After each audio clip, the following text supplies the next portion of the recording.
meskipun presidennya berganti, ternyata orang-orang Jokowi itu masih berkuasa hingga saat ini. Assalamualaikum warahmatullahi wabarakatuh. Kasus penetapan tersangka kepada Sekjen PDI Perjuangan Mas Hasto Kristianto memang sangat kental nuansa politiknya. Bahkan bagi kami ini merupakan kasus politik, bukan kasus hukum, dan tidak layak disebut dengan kasus hukum. Mengapa? Pertama, Mas Hasto Kristianto bukanlah pejabat publik, bukan pejabat negara, tidak hidup dari duit rakyat. Yang kedua, tidak ada kerugian negara sama sekali alias nol dalam kasus ini. Bandingkan misalnya dengan kasus yang pernah disampaikan oleh almarhum Faisal Basri terkait ekspor ilegal biji nikel yang merugikan negara sampai ratusan triliun. Tapi sampai saat ini kasus tersebut tidak pernah diusut oleh KPK. Kemudian yang ketiga, berdasarkan fakta hukum di pengadilan, putusan nomor 28 tanggal 15 Agustus tahun 2020 dalam amar putusan hakim halaman 160-161 disebutkan bahwa aliran dana dari Harun Masiku itu kepada Wahyu Setiawan. Jadi dananya itu dari Harun Masiku, tidak ada nama Hasto Kristianto di situ. Jadi dengan alasan-alasan tadi kami menganggap bahwa kasus ini bukan kasus hukum tapi kasus politik.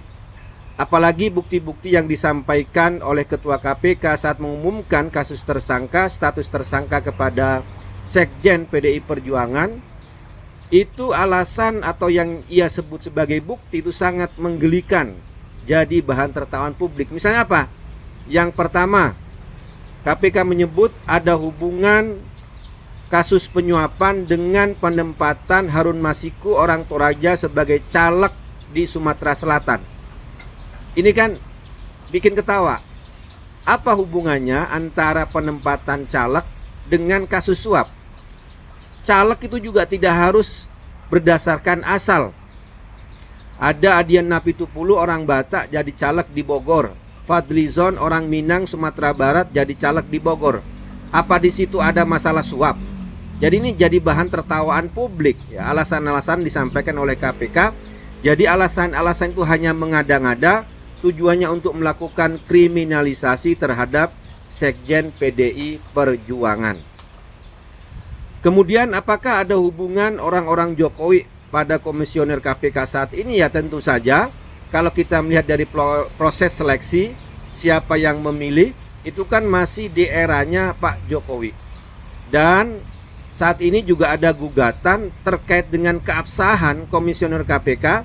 Seperti yang saya baca, ada pengajuan oleh saudara Bonyamin ya, bahwa sebenarnya penetapan komisioner KPK saat ini tidak sah karena presiden itu hanya boleh memilih komisioner satu periode saja.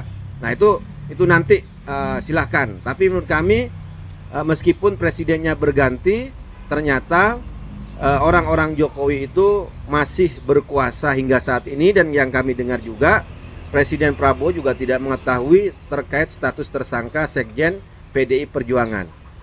Nah terkait juga masalah Anies Baswedan, ya memang ketika di Pilkada Jakarta, ketika Mas Pram itu mendapatkan dukungan yang nyata dari Anies Baswedan, dan disitulah memang Jokowi itu tiba-tiba mendukung Ridwan Kamil, yang sebenarnya Mas Pramono Anung itu lebih lama 9 tahun bersama Pak Jokowi sebagai Seskap, tapi karena ketakutan Jokowi terhadap Anies Baswedan, tiba-tiba dia itu mendukung Ridwan Kamil.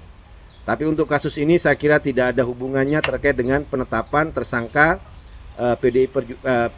Sekjen PDI Perjuangan. Namun kalau ketakutan Jokowi kepada Anies Baswedan itu saya kira memang sangat besar ya. Itu aja. Terima kasih.